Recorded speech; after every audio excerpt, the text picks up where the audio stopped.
Greetings to all of you. I would like to thank the YADA Organizing Committee for the invitation and all of you for your interest in listening to this presentation. Let me first start with a short introduction on the model for sustainable decision making I will be using in the talk. The model has been elaborated by David Saunders, and images and concepts of the next two slides are borrowed from the online talk he presented about a year ago. Analyzing the 17 Sustainable Development Goals adopted in 2015 by the UN General Assembly, Saunders notes that while sustainability discourse has focused largely on the environmental and economical goals, more than half of them are in fact people-centered. He is proposing to divide those goals into two categories: social, when related to the individual and often short-term aspects, or societal, when associated to larger and more longer-term ones. Saunders adds a fifth pillar to complete the model and factor operational sustainability, often connected to the institution scale and complexity. He also proposes using various criteria associated with each pillar to make more sustainable decisions on collection management and care. The table here presents some examples of the criteria to be used. I will now present how I'm proposing to apply this model to make more sustainable decisions on selecting collection items for microfading testing and mitigate their light risk. Let's start by reviewing some background information. Color change is a symptom of light exposure that is irreversible, cumulative, and known to follow the reciprocity principle. This means that exposing an item 6 months under 50 lux induces the same color change than exposing it 3 months under 100 lux. Light sensitivity is assessed by comparing behavior to light of an item to the ones of blue wool standards. It is expressed in blue wool equivalence. Items fading at the same rate or faster than blue standard 3 are considered highly sensitive to light. Please note that from now on, the talk will only focus on this specific collection subset. The light doses in lux hours that induce a just noticeable difference on blue wool standard 1, 2, and 3 respectively are indicated in this table. Note that the indicated numbers slightly differ from the ones usually found in the literature. They will be used in the talk as they are considered more accurate. Let's now review the decision framework diagram to mitigate light risk at a collection items level. First step is to set a preservation target, that is, the period of managed change within which 1 JND is allowed. For illustration purpose, it is set here to 1 JND per 50 years. The light sensitivity of the item is then assessed and expressed in blue wool equivalence. For our example, let's admit that it corresponds to a blue wool equivalence of 1. The light dose allocated to the preservation target is deduced according to the data already presented. The allocated light dose should be managed over the preservation target by applying the reciprocity principle. This permits adjusting light levels and/or the duration of exposure whenever needed in accordance with the social needs. The received light dose should be monitored and the remained allocated light dose tracked. Once the light dose allocated to the preservation target is exhausted, the item should be kept in the dark to ensure its long-term access and comply with the societal pillar. At the end of the preservation target, the entire decision process should be reassessed. If you are interested furthering the topic, I highly recommend to read Saunders' excellent book on museum lighting, especially its chapter 10. Let's now describe how to assess light sensitivity of a collection item. The traditional way is to use a table like this one. For illustration purpose, let's admit that it's not too difficult to recognize when an item belongs to the range of high sensitivity. Once done, recommendations for display are deduced, usually using the sensitivity of blue wool standard 2 to average the entire high sensitivity range. This means that only items with a blue wool equivalence of 2 are best protected.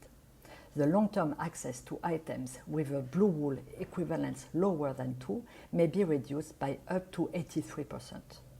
On the other hand, the current access to less sensitive items will be over-limited. Using Standard 2 to average the entire high sensitivity range may not be the best decision to mitigate light risk, as for most items, the social and societal pillars are not well balanced. Instead, it may be a better option to use a microfader. The instrument has been specifically designed to discriminate between Blue Standard equivalents similar or below 3, and the test permits reducing the uncertainties associated to light sensitivity assessment. As just seen, using the results obtained by microfading to quantify the light dose allocated to the preservation target selected for the tested item permits defining the lighting conditions for its careful use. In other words, this allows balancing current and long-term access to the tested item. As already mentioned by Ford and Smith 10 years ago, it is crucial to develop a rationale to prioritize the items to be tested.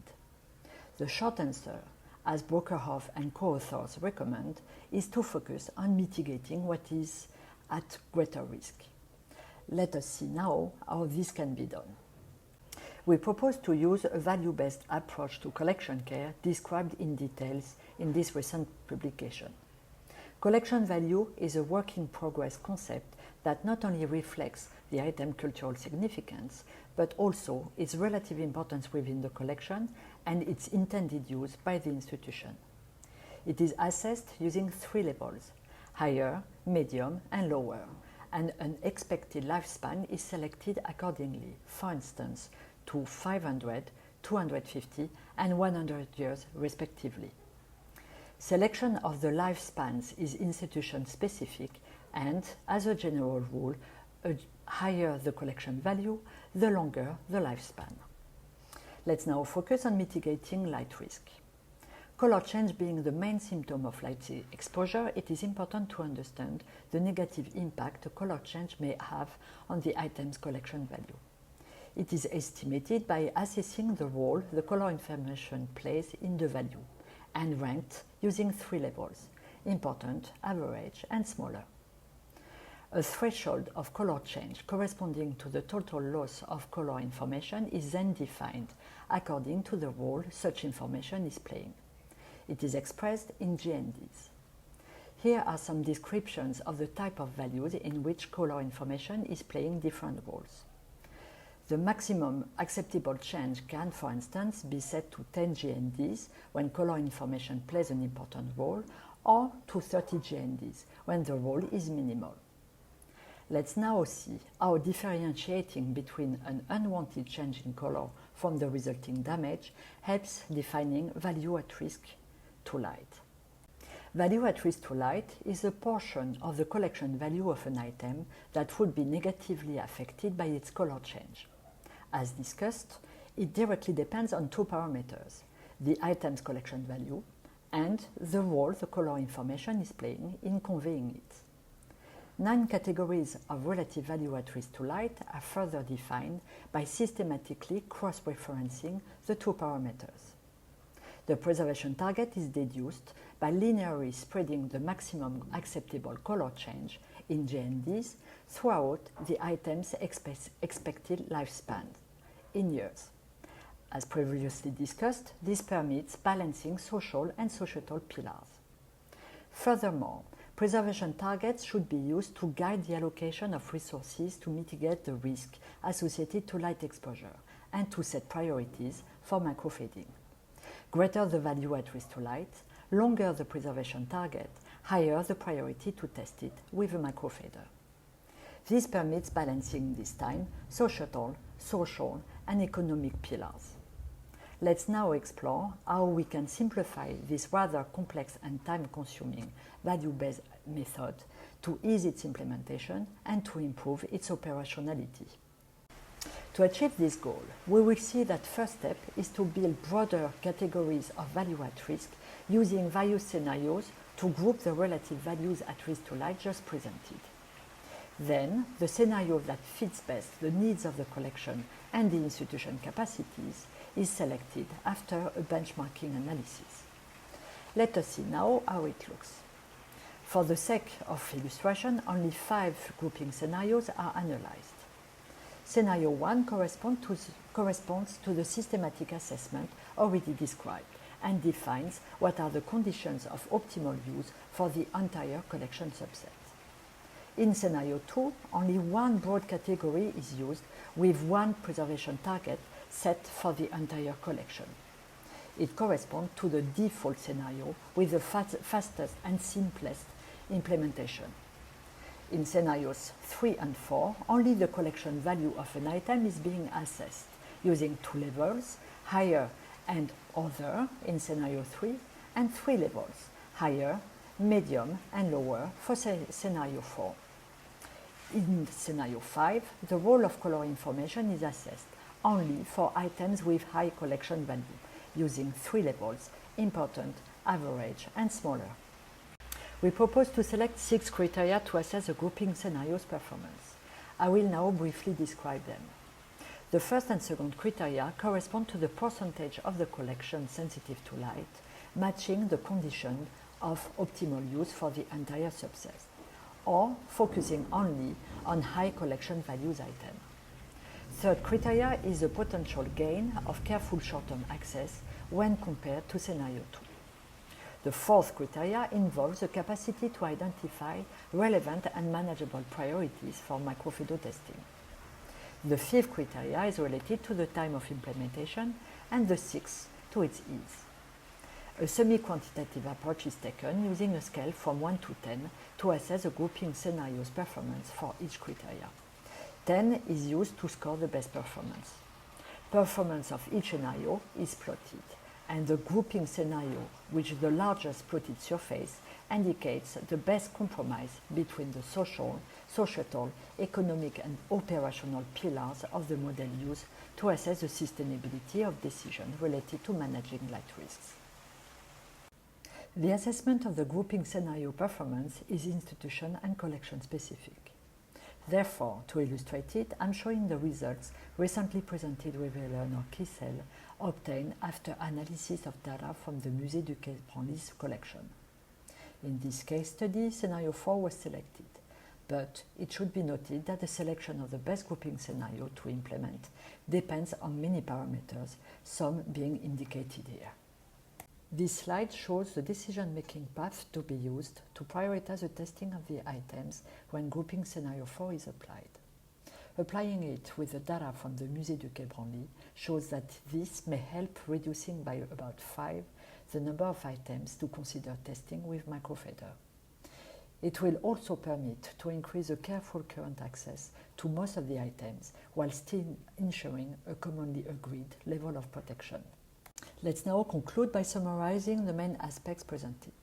The cornerstone of the proposed value-based method is to follow the statement made by Ashley Smith 20 years ago and to differentiate between material deterioration and damage. Other important aspects are to set a couple of collection lifespans to select from according to the respective item's collection value, to establish relative values at risk to light, to guide resources allocation, and develop grouping scenarios by focusing on mitigating the greater risk. To use the 5 pillars model established by Saunders to help benchmarking the grouping scenarios of relative value at risk, and select a sustainable solution for light risk mitigation that is institution and context specific. It should be noted that the implementation of such approach is highly dependent on the accuracy of collection data. It will be also important to develop a more dynamic understanding of collection value by integrating the benefit of public displaying. Thank you for your attention, and I'm looking forward to hearing your critical and productive feedback to help improve this rather exploratory presented approach.